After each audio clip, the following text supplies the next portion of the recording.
All right, well, this is the approach to the Jaffa Gate, and this is what's known as the Citadel of David. And these are the western walls of the city of Jerusalem. You've probably heard of the Western Wall. Well, that's a wall which is up to debate whether it's the retaining wall of the Second Temple or it's the retaining wall of the Roman Praetorium. But anyways, that wall faces to the west, but I'm here looking at the western walls of the old city of Jerusalem. The Jaffa Gate is straight in front of me, and these walls date back about 1,000 years. They're from the Ottoman Empire. These are not the walls that would have been around Jerusalem during the time of Yeshua, but they are still the walls of Jerusalem right now. The older walls, you can see remnants of them here and there, and they're much broader. But anyways, I'm going to do a wall walk here, so I will be climbing up them shortly.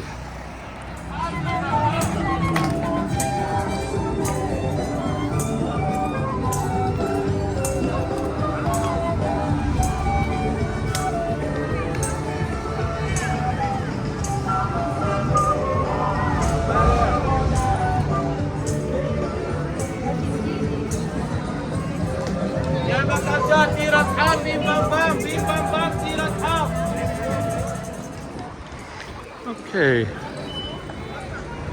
I'm on my way to the ramparts. This is inside the Jaffa Gate. These are some hostels. I mentioned them in another video. A hotel and hostels that people can stay at really cheap. But I've heard from some that you might be subjecting yourself to bed bugs. I don't know. I can't say for sure, but stay at your own risk. I know that 20 years ago, the Petra Hostel was very popular for a lot of Messianic groups. Okay, so this is how you get into the ramparts, and this is the Citadel of David. I might stop here later on so people can see a little bit. This is an old moat that surrounded the fortress here.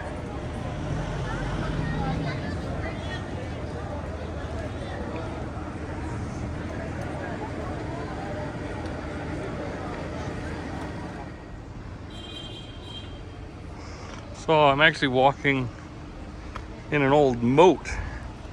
This is kind of a new entrance. It used to go around the other side. They changed the entrance here.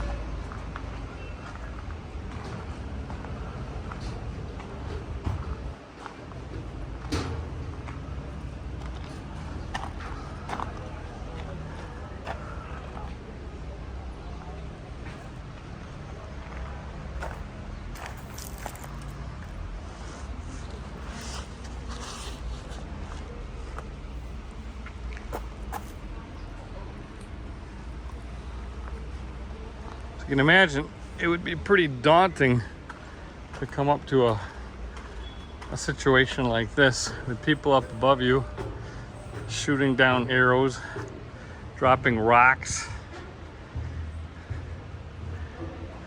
You know.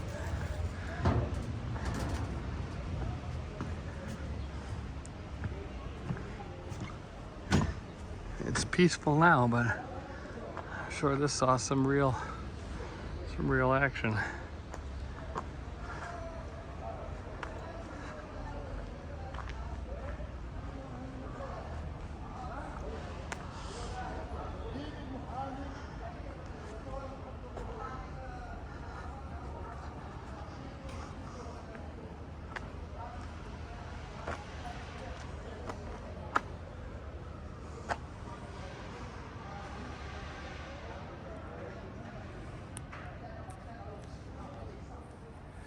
So the key to assaulting this fortress would be to get in a place where they couldn't see you. And you see, these are protected spaces.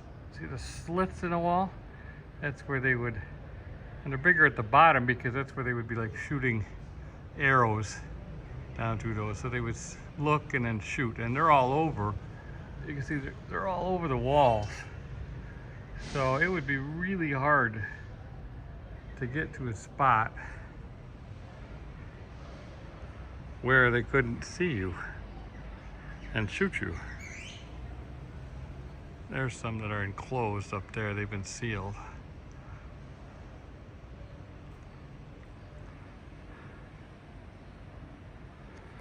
So the people inside those walls were relying upon their strength and those that manned the walls to protect them from raiding enemies. That's why the prophecies are really encouraging when it says they'll dwell in peace in cities without walls. Because if you don't have any walls, that means you've got true peace. Living in a city with walls, it's a daily reminder that there's threats of danger outside.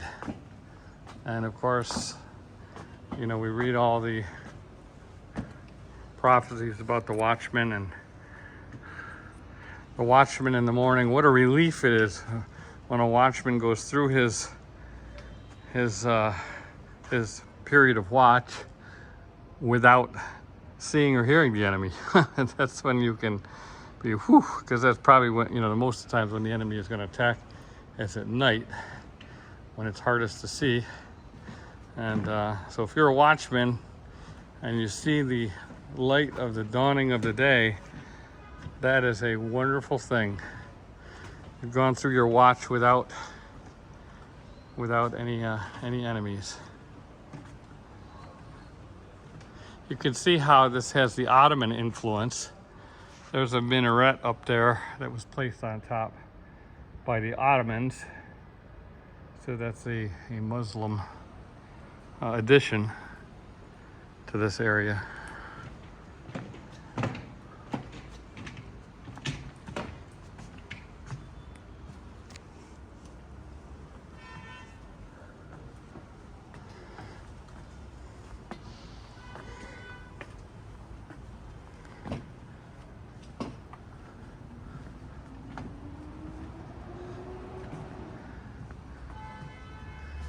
And actually my friend Roddy, he gives tours at Christ Church, was talking about this, the Roman influence here, and that this was actually the site of the Romans, and that they used it as one of their central hubs when they occupied this area. If you ever get a chance to go to Christ Church, Roddy gives a wonderful tour. He's a great brother.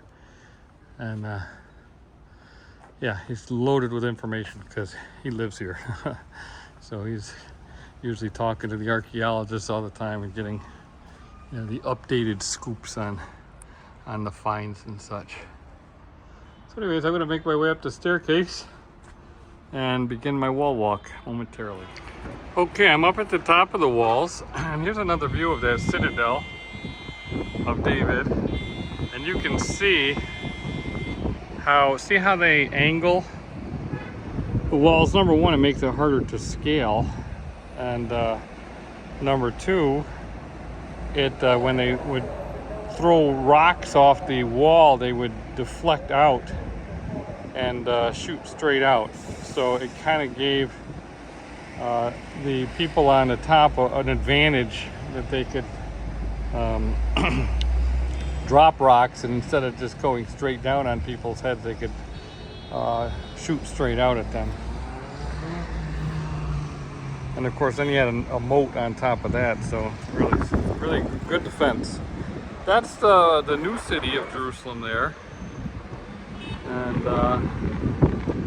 those buildings are kind of city center.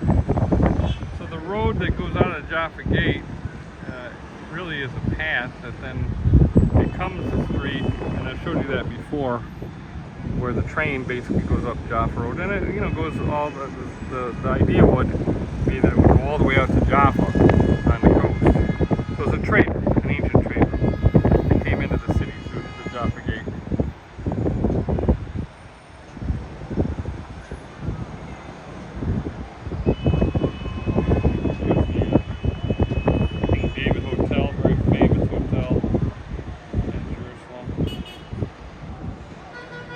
Okay, so I'm gonna go start my walk, and since I'm only one person here today, I don't have enough hands to juggle everything. I'm armed for battle here. So you gotta have water when you're out here in the hot sun. I got my scriptures and I got my shofar. So what I'm gonna do is I'm gonna walk around the walls and I'm gonna proclaim certain prophecies in the scriptures through the prophets, and I'll just declare them on these walls. And at the end of the video, maybe I'll give you a list of the ones that I read, but I'm not going to be able to juggle a phone and scriptures and a shofar all at the same time. So anyways, sometimes I come up here with people, and I think I've actually done some tour groups, and I think we put them on video. I'll check my archives and see if I have any, because it's kind of neat to see people reading on the walls and sounding the shofar. So I'll see what I can find, and maybe I'll post it on another post. But I'll jump in here and there and give you some video along the way as I'm doing my walk and reading. So here's a view looking out. And you know, I just read Isaiah 60, and it's very interesting. If you read Isaiah 60, there are so many hints of the return and the new Jerusalem.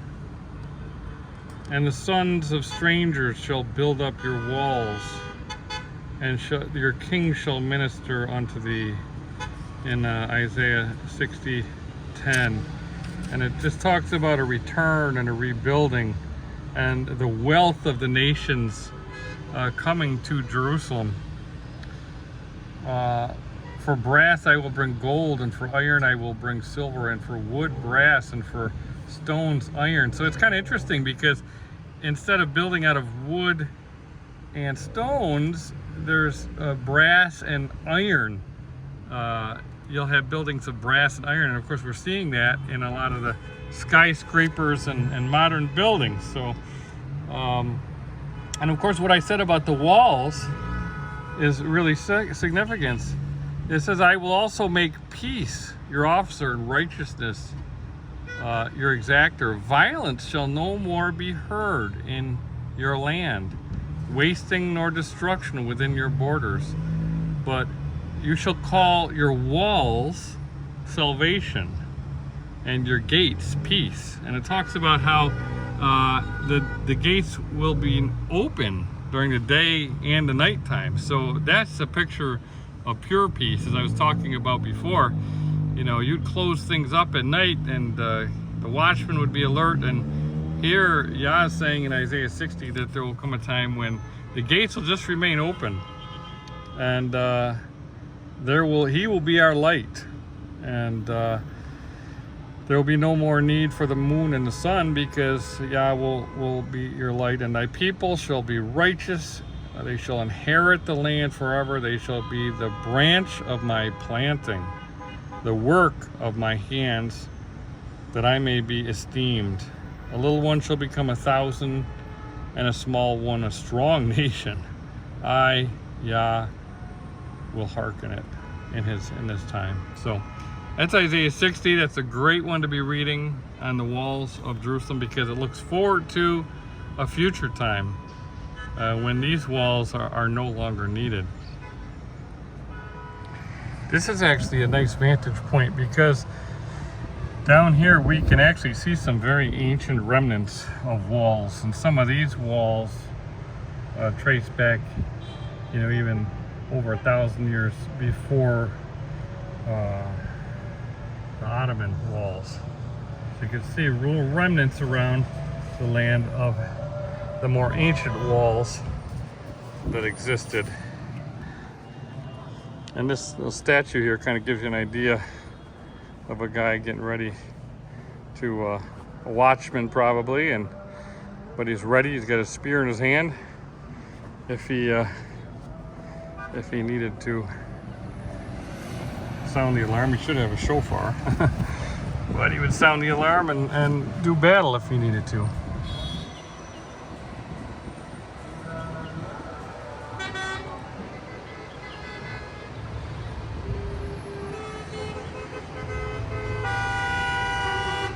You hear the traffic, it's constant.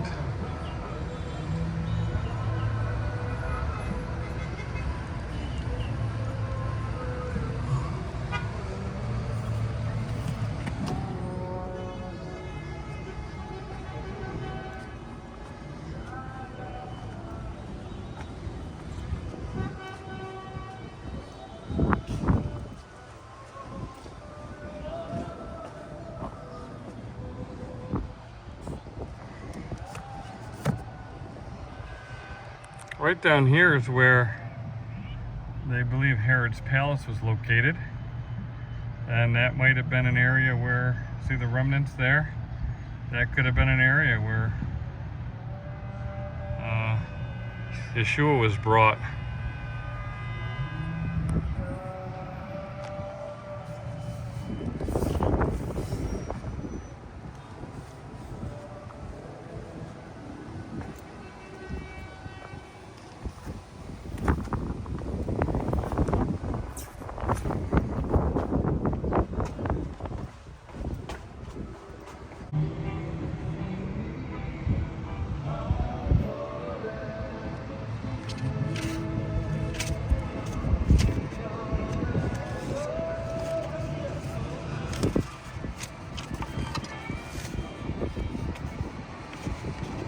We got somebody down there singing about Jerusalem.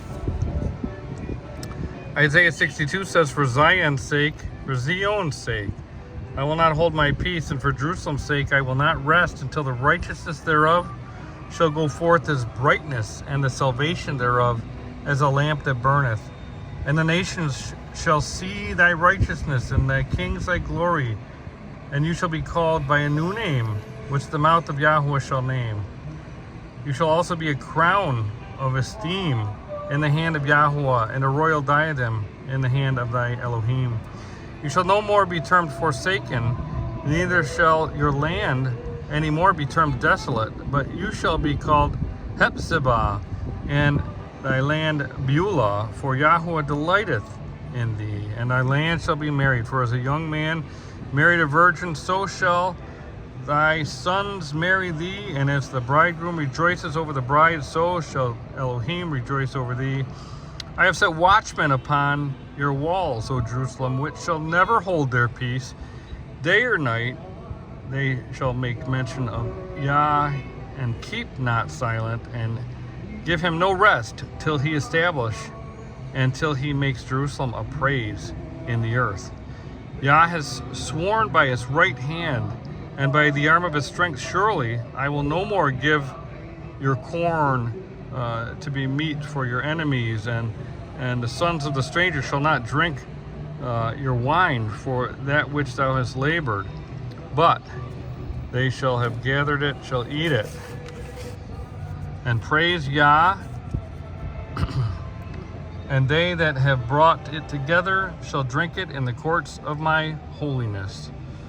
Go through the gates, prepare ye the way of the people. Cast up the highway, gather out the stones, lift up a standard for the people. Behold, Yah hath proclaimed unto the end of the world. Say ye to the daughter of Zion, behold, your salvation comes. Behold, his reward is with him, and his wages before him.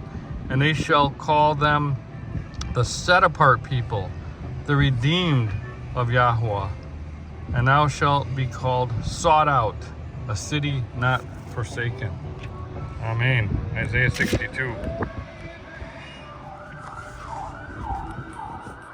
So as we walk along, blow the shofar, and read the prophecies. It's kind of interesting thinking about Isaiah 62, because it talked about that the watchmen will not keep silent. So what are they doing? They're not warning people, they're praising Yah. And so it's very interesting that seems to be that will be the role of the watchman then, to be constantly sounding the praises of Yah, because there's no more need for them to be warning against the enemy, because Yah is providing perfect peace. So recycled watchmen become prophets praising from the walls of Jerusalem. So that's kind of a beautiful transition.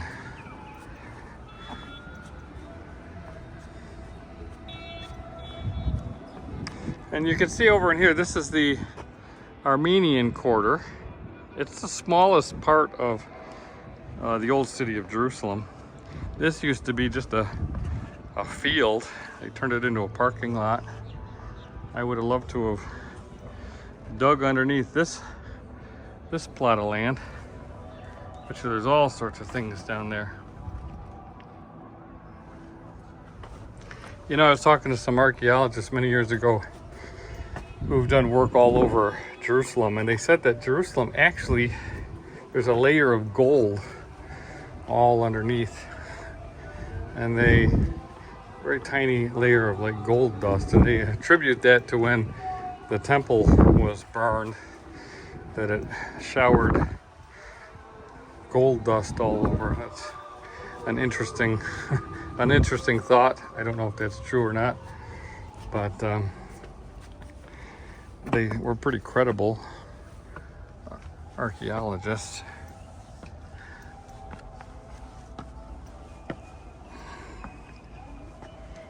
Okay, well, I wouldn't want to meet up with him. Well, he's not too tall, but he's armed pretty well. I'm glad he's just a statue.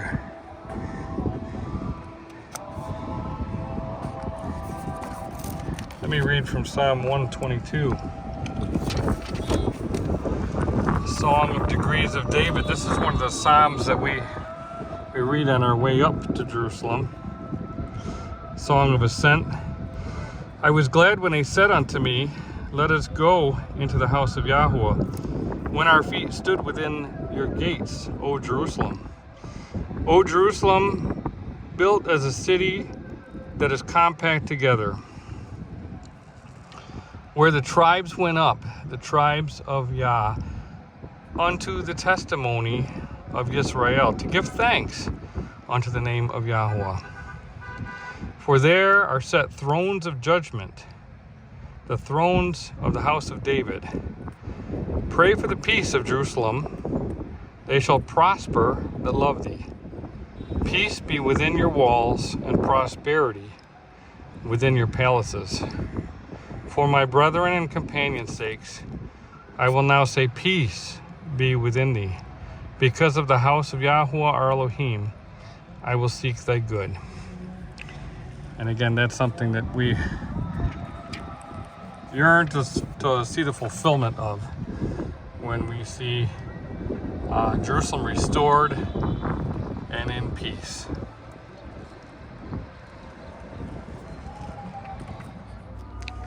Okay, I've just made the turn on the corner, and we are kind of on the edge of what they call Mount Zion.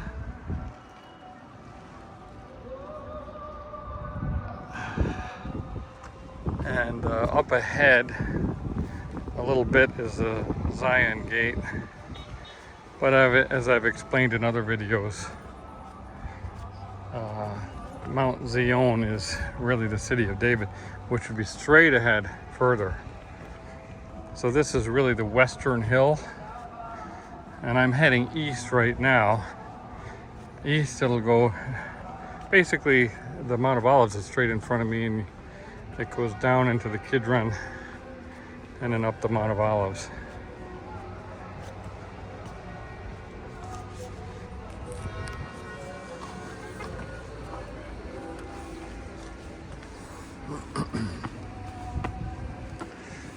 So it's 1 o'clock. You can hear by the sound of the bell. And if you go straight down that road, you'll find yourself right back in the Jaffa Gate area. That's quite a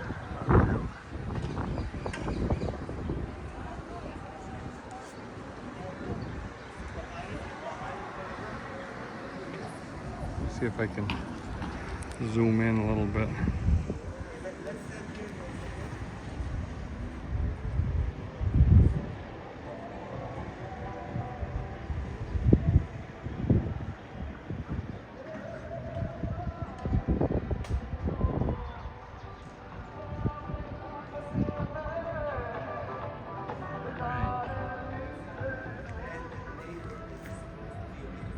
Yeah, you can actually see the Mount of Olives off in the distance there.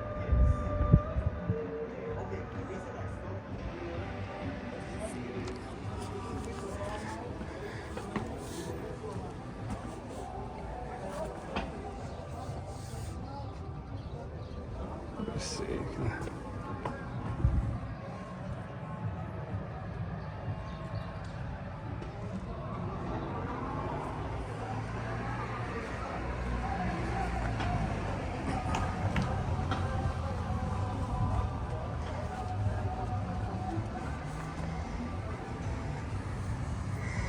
And that leads to the what they call the Zion Gate. You can actually see bullet holes there from the '67 war.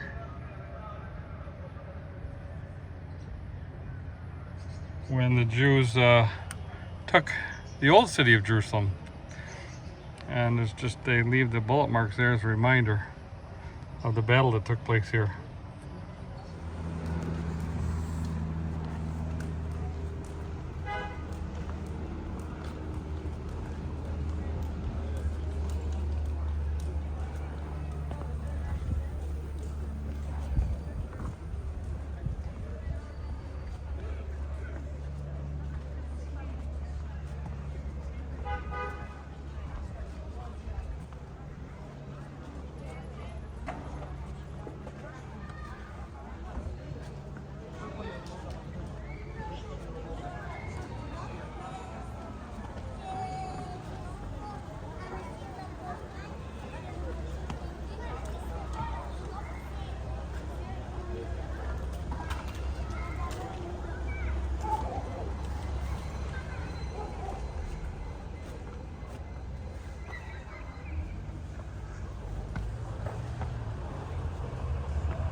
So this really gives a great view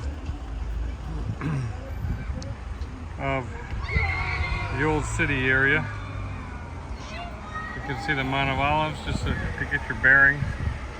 The Mount of Olives. There's a couple, that's the Seven Arches Hotel up there. It's a very famous Arab hotel on the Mount of Olives. That's the Church of the Ascension. There's actually a couple churches up there that mark the ascension of Yeshua. And that is Mount Scopus over there. And you can see the Dome of the Rock. See, it's lower than we are now. So the whole city of Jerusalem is you know, hills and valleys. So a lot of up and down. I always talk about when I come to the land, I got to get my Jerusalem legs ready, because you do a lot of climbing. There's nowhere you can go. It might be downhill part of it, but there's always going to be an uphill. So you really have to kind of be in shape when you come here. It helps for sure.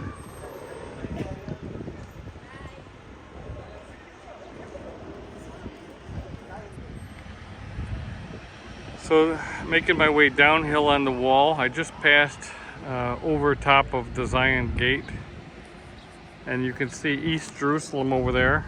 And you know, if it was a clear day, I can't tell I have my sunglasses on, but on clear days, you can actually see out to the Dead Sea, and you can see Mount Nebo back there. But I think there's just some haze in the air. Probably not. But anyways, yeah, it's not that far, the Dead Sea.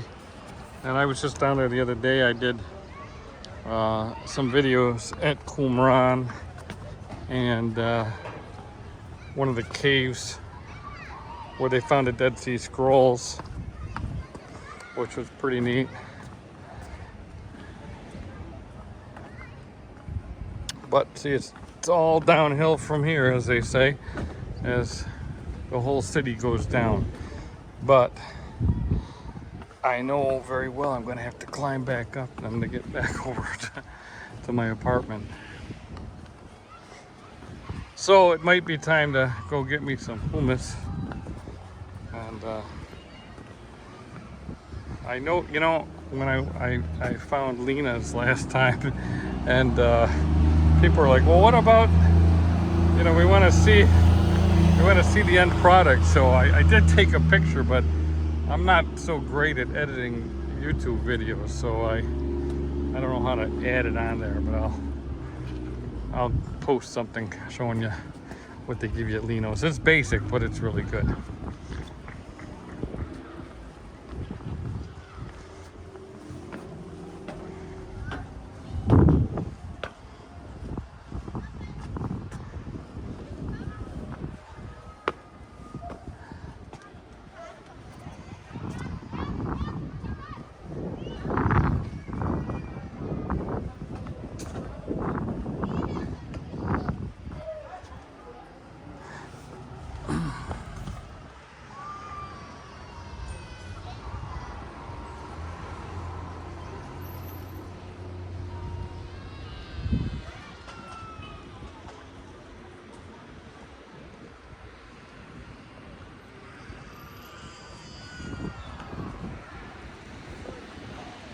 There's the Jewish quarter right here.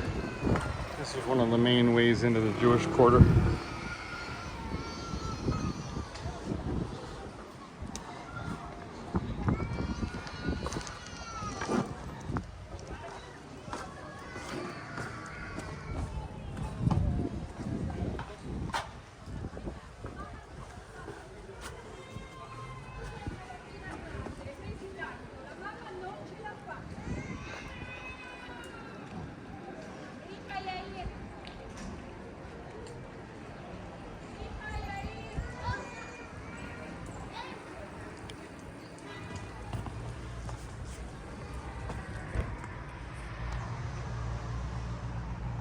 This is a different view from the excavations that they've been doing. Shimon Gibson and James Tabor from University of North Carolina. It's actually a nice view.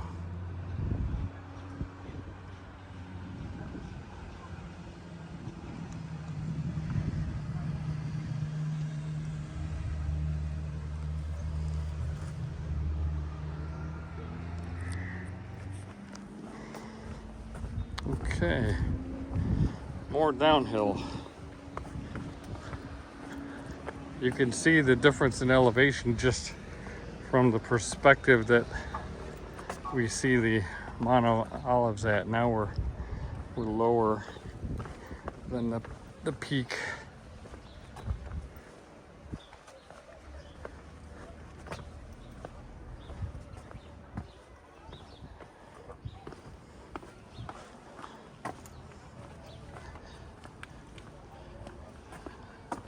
That's a nice place for a sukkah.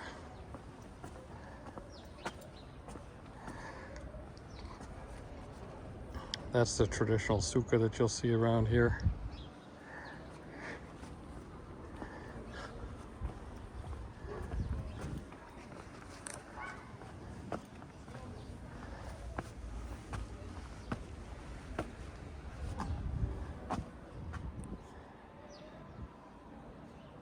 This is what they're actually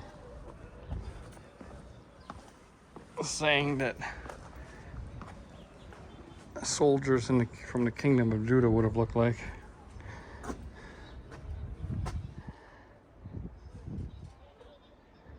It's interesting that, you know, they will acknowledge the split in Israel and the two houses. They can't deny it. I mean, it's scriptural, but growing up in Christianity, there was never a mention of that. Never had any idea the prophetic significance of the two houses and the split in the kingdom.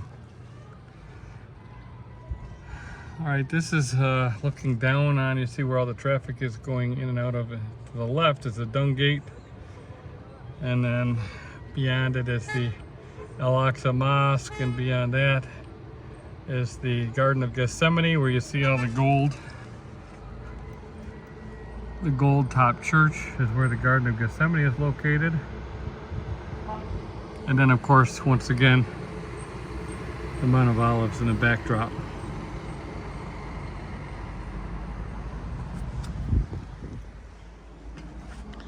Okay, and like I say, I've been stopping and reading some scriptures and things and sounding the shofar from the walls, and I'll post the scriptures that I read, just so if you want to read them and go through them, you can as well. I should have told you at the beginning to get your shofars and and sound them as you're watching. So if you feel like rewinding and blowing your shofars and reading some prophetic scriptures, feel free. That would be a lot of fun, actually. Okay, well, this is the end of this wall walk.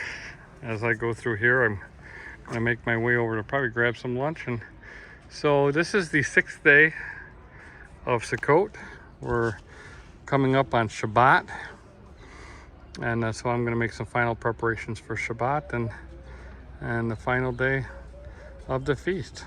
So I hope you all are having a wonderful feast yourselves. And this is Todd Bennett from Jerusalem during Sukkot 2023, wishing you Hag Sameach.